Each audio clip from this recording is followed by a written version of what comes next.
इंतजार करने वालों को बस उतना ही मिलता है जितना कोशिश करने वालों से छूट जाता है। दोस्तों, ये लाइनें जिस लड़के ने लिखी है उसी की लाइफ की एक घटना है जिस पर मैं ये कहानी बनाकर आपके सामने प्रस्तुत कर रहा हूँ। ये लड़का तमिलनाडु के एक छोटे से गांव में पैदा हुआ था। बचपन से ही बहुत टैलेंटेड था।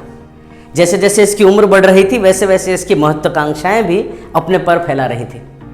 बड़ा होकर ये बहुत सक्सेसफुल और टैलेंटेड इंजीनियर बना और इसका ये सपना था कि ये भारतीय वायुसेना में फाइटर पायलट बने और अपने देश की सेवा करे। अपने सपने को पूरा करने के ये काफ़ी करीब तक पहुंचा भी था एक बार, जब 1955 में देहरादून के पास इंडियन एयरफोर्स का एक सिलेक्शन कैंप लगा था। इस सिलेक्शन कैंप में हिस्सा लेने के लिए ये अपने आप को पूरी तरह से तैयार और कैपेबल मानता था। पर लक्ष्मी जी की कृपा इनके परिवार पर कुछ इस प्रकार थी कि ना तो देहरादून तक जाने के टिकट के पैसे थे और ना ही वहाँ रहने खाने का कोई जुगाड़ था।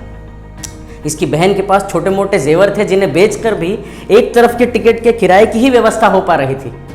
इसने पूरे कॉन्फिडेंस से अपनी बहन को भरोसा दिलाया कि मैं इस एग्ज़ाम में पास तो हो ही जाऊंगा और इसके बाद जो मुझे नौकरी मिलेगी उस नौकरी से हमारे परिवार की अवस्था भी काफ़ी सुधर जाएगी। बहन ने दिल बड़ा किया, भाई को पैसे दिए और भाई साहब निकल गए देहरादून अपने सपने पूरे करने के लिए। जब देहरादून के सिलेक्शन कैंप में ये लड़का पहुंचा तो वहाँ aptitude round, physical test, mental aptitude, ऐसे न जाने कितने डिफिकल्ट राउंड्स के बाद वो एग्ज़ाम जैसे तैसे ख़त्म हुआ। कुछ दिन बाद एग्ज़ाम का रिजल्ट आया तो पता चला कि इतने बेहतरीन तरीके से दिया हुआ एग्ज़ाम में भी ये एक मामूली सी मार्जिन से फेल हो गया। अब फेल होने के बाद उसके दिमाग में अचानक कई ख्याल आने लगे। बहन से किया हुआ वादा याद आने लगा, फैमिली की परिस्थिति के बारे में याद आने लगा, अपने करियर के बारे में याद आने लगा और वो परेशान होकर डिप्रेस हो गया। और उसने ये डिसाइड कर लिया कि अब मैं लौटकर घर नहीं जाऊंगा, मैं यहीं देहरादून में आत्महत्या कर लूँगा। उसने अपने एक एग्ज़ाम के फेलियर को अपने लाइफ का फेलियर मान लिया। दुखी होकर वो चलते चलते एक पहाड़ तक पहुंचा। पहाड़ पर चढ़ने के बाद जैसे ही वो किनारे तक पहुंचकर कूदकर अपनी जान देने को तैयार हुआ, उसे पीछे से स्वामी शिवानंद जी महाराज ने आवाज़ लगाकर रोक लिया।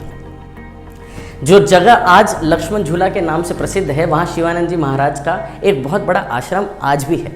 शिवानंद जी महाराज उस लड़के को लेकर अपने आश्रम की तरफ गए। जाते जाते उसकी फेलियर की कहानी भी सुनी।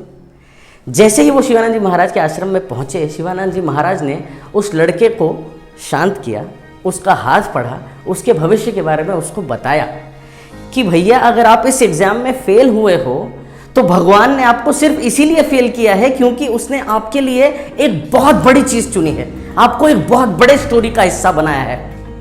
शिवानंद जी महाराज के आश्रम से वो संवाद खत्म करने के बाद उस लड़के ने पीछे मुड़कर कभी भी नहीं देखा और ऐसे ऐसे कीर्तिमान स्थापित किए जो शायद ही पूरे वर्ल्ड में किसी के पास होंगे।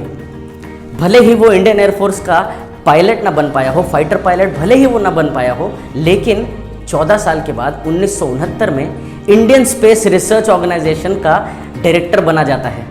1993 में भारत को ऐसी रॉकेट लॉन्चिंग की टेक्नोलॉजी दी जो आज भी यूज हो रही है और हम मामूली कॉस्ट पर अपने सैटेलाइट स्पेस में भेज पा रहे हैं। कुछ सालों बाद 1998 में न्यूक्लियर साइंस में ऐसा कीर्तिमान स्थापित किया कि इंडिया को न्यूक्लियर पावर के रूप में प्रस्तुत कर दिया और इस विषय के ऊपर तो एक पूरी मूवी भी बन चुकी है। यही लड़का आगे जाकर पूरे वर्ल्ड से 40 डॉक्टरेट्स हासिल करता है। यही लड़का जाकर 130 करोड़ की जनता वाले देश का राष्ट्रपति भी बनता है। और माफ कीजिए, मैं इस लड़के को लड़का कहकर संबोधित इसीलिए कर रहा हूं क्योंकि 70 साल की उम्र में भी youth icon of the year का अवार्ड भी यही लड़का लेता है। दोस्तों, डॉक्टर एपीजे अब्दुल कलाम जी के पास शायद 6 जोड़ी कपड़ों से ज्यादा कभी ना हो। उनके पास पहले इंटरव्यू के लिए 60 रुपए टिकट तक के ना हो, पर उनकी नॉलेज से उन्होंने ऐसा काम करके दिखाया जिससे हम और पूरा वर्ल्ड उन्हें 600 सालों तक याद रखेगा। तो दोस्तों, मेरा आपसे यही अनुरोध है कि आप बड़े बनिए अपनी नॉलेज से, ना कि रिसोर्सेज की भरमार से, और सुनते रहिए हर हफ्ते ऐसी ही कहानियां मिश्रा जी कहानीकार से।